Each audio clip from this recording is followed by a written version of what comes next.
Hey guys, welcome to Bharati Foundation. My name is Pratiksha Desai and in today's lecture we are going to discuss about the dispute between Japan and Russia. Japan and Russia के बीच में Kuril islands को लेकर dispute चल रहा है. ये dispute क्यों चल रहा है, इसका बैकग्राउंड क्या है एंड क्यों रशिया जापान के आइलैंड्स के ऊपर अपना क्लेम कर रहा है, ये सारी चीज़ें आज हम डिस्कस करने वाले हैं. तो चलिए डिस्कशन स्टार्ट करते हैं.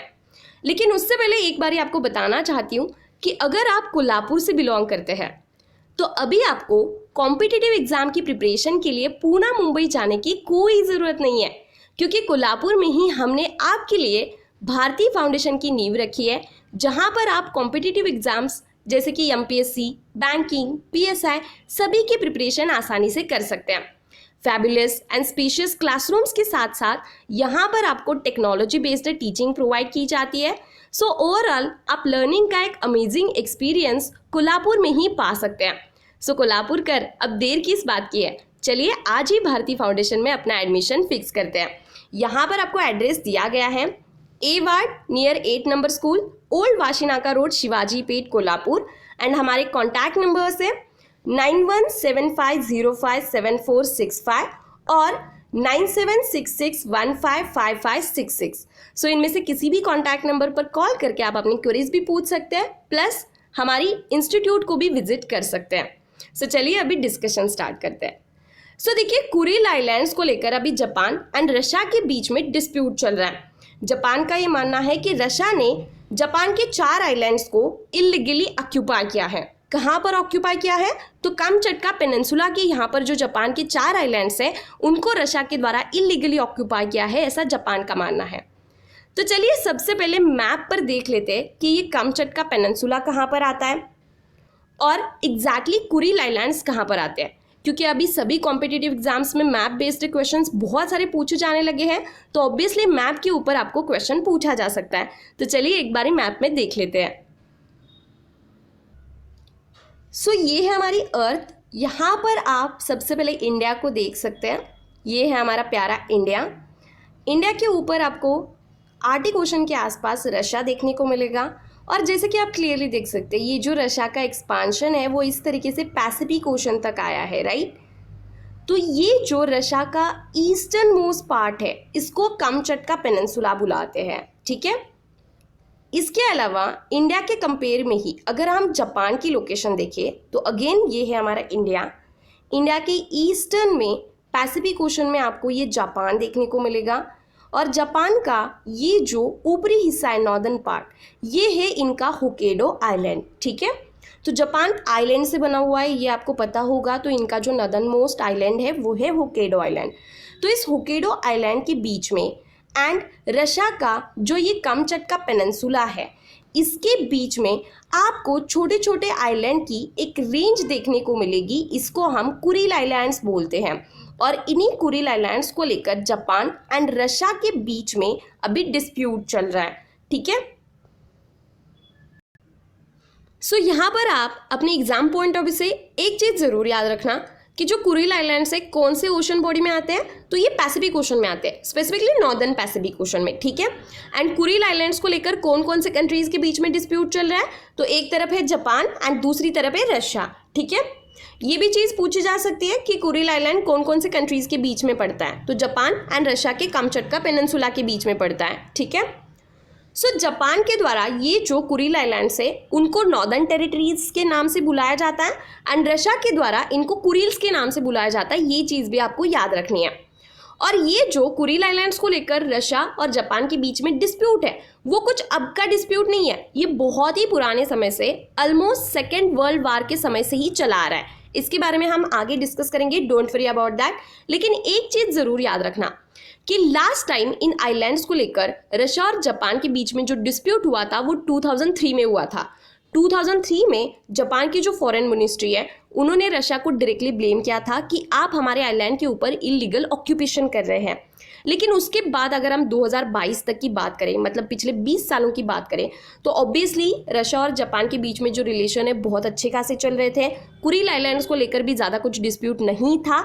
लेकिन अभी फाइनली 20 सालों के बाद 2022 में जाकर जापान के फूमियो किशिदा जी जो है, जो जापानीज गवर्नमेंट को चलाते हैं, उनके द्वारा ये बोला जा रहा है कि कुरिल आइलैंड्स के ऊपर सिर्फ और सिर्फ उनका अधिकार है और रशिया जापान की इन आइलैंड्स को इलीगली ऑक्यूपाई करने की कोशिश कर रहा है। तो इसी से हमें ये साफ साफ पता चल रहा है कि पिछले 20 सालों में जो डिस्प्यूट ठंडे बस्ते में पड़ा था वो ऑब्वियसली अभी अपना सर उठा रहा है, और वो भी ऐसे समय में जब रशिया और यूक्रेन के बीच में ऑलरेडी वार चल रहा है, राइट।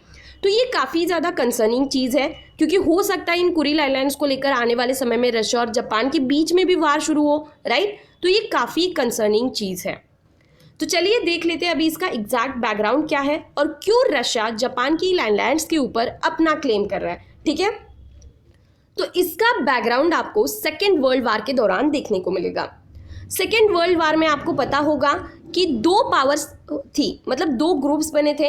एक तरफ थी अलाइड पावर्स जिसमें great Britain, France, China, Soviet union मतलब आज की डेट में जो रशिया है, एंड यूएसए हुआ करता था। एंड जो एक्सिस पावर्स थी उसमें जर्मनी, इटली और जापान हुआ करता था, राइट। और आपको ये भी पता होगा कि इनमें से जो अलाइड पावर्स है, मतलब ये जो 5 कंट्रीज है, ब्रिटेन, फ्रांस, चाइना, रशिया और यूएसए, ये जीत गए थे, right. And Germany, Italy and Japan जो है वो हार गए थे। ये चीज़ आपको ज़रूर याद रखनी है, क्योंकि यहाँ से भी आपके लिए बहुत सारे क्वेश्चन निकल के आते हैं, पहले भी पूछे गए हैं कि वर्ल्ड वार 2 में अलाइड पावर कौन कौन सी थी एंड एक्सिस पावर कौन कौन सी थी। तो कंट्रीज के नाम आपको पता होने चाहिए, ठीक है।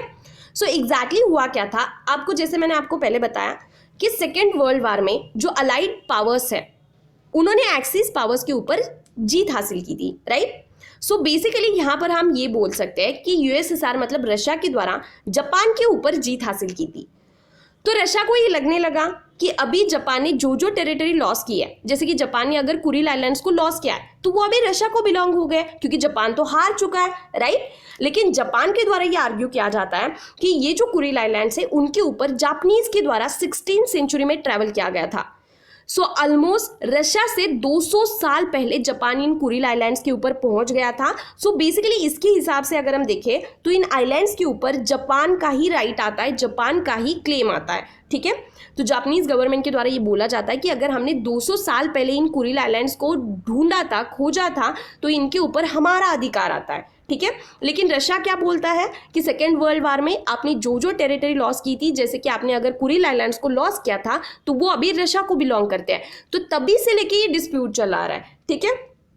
लेकिन उसके बाद क्या हुआ था कि सेकेंड वर्ल्ड वार खत्म हो गई एंड 1951 में जापान के द्वारा जितनी भी ये अलाइड पावर्स थी, जिसमें ब्रिटेन, फ्रांस, चाइना, आज की डेट में रशिया एंड यूएसए आता है, इनके साथ एक San Francisco peace treaty sign की थी, जिसमें जापान ने ये बोला था कि ये जो कुरिल आइलैंड्स है उनके ऊपर जापान का अधिकार है। तो अभी आप सोच रहे होंगे कि अगर जापान ने सभी अलाइड फोर्सेस के साथ ये ट्रीटी साइन की थी तो रशिया इस तरीके से इलीगल क्लेम कैसे कर सकता है। दिक्कत वाली बात यही आती है कि रशिया ने ये जो 1951 वाली सैन फ्रांसिस्को पीस ट्रीटी है उसको साइन ही नहीं किया था। रशिया इस ट्रीटी का पार्ट नहीं है। तो रशिया क्लियरली ये बोलता है कि अगर मैं इस ट्रीटी का पार्ट ही नहीं हूँ तो ऑब्वियसली जो भी टेरिटरी मैंने ऑक्यूपाई की है मैं वो जापान को वापस नहीं करूँगा, ठीक है। तो बेसिकली इसी को लेकर डिस्प्यूट चला आ रहा है, क्योंकि रशिया इस ट्रीटी का भी पार्ट नहीं है एंड रशिया ये बोलता है कि अगर सेकेंड वर्ल्ड वार में उनकी जीत हुई थी तो ये आइलैंड भी अभी उनके हैं, ठीक है। सो बेसिकली टोटल 4 आइलैंड को लेकर अभी डिस्प्यूट चल रहा है। कौन कौन से आइलैंड्स है? एक तो है इटोरुफू, दूसरा है कुनाशिरी, तीसरा है हाबुमाई आइसलेट्स एंड चौथा है शिकोतन, ठीक है। तो इन 4 आइलैंड को लेकर डिस्प्यूट चल रहा है एंड 1950s में रशिया ने जापान के सामने एक प्रपोजल भी रखा था कि जापान के क्लोजेस्ट इनमें से जो 2 आइलैंड है उनको रशिया जापान को वापस कर देगा। लेकिन जापान ये बोल रहा है कि देखिए चारों के चारों आइलैंड हमारी ही है।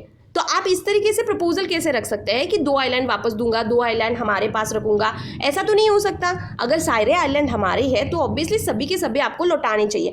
लेकिन ना ही ये रशिया को पसंद आ रहा है ना ही जापान को पसंद आ रहा है। तो तभी से लेके ये डिस्प्यूट चला रहा है, ठीक है। एंड रशिया ने अभी यहाँ पर मिलिट्री ड्रिल्स भी की है, जिसकी वजह से डर काफ़ी ज़्यादा बैठ गया है। क्योंकि देखिए रशिया जिस तरीके से मिलिट्री ड्रिल्स कर रहा है, जिस तरीके से रशिया ने इलीगली यूक्रेन में भी ऑक्यूपेशन किया है, इससे हमें ये समझ में आ रहा है कि रशिया बहुत ज़्यादा वाइब्रेंट हो रहा है। तो हो सकता है आने वाले समय में भी यहाँ पर भी वार शुरू हो जाए।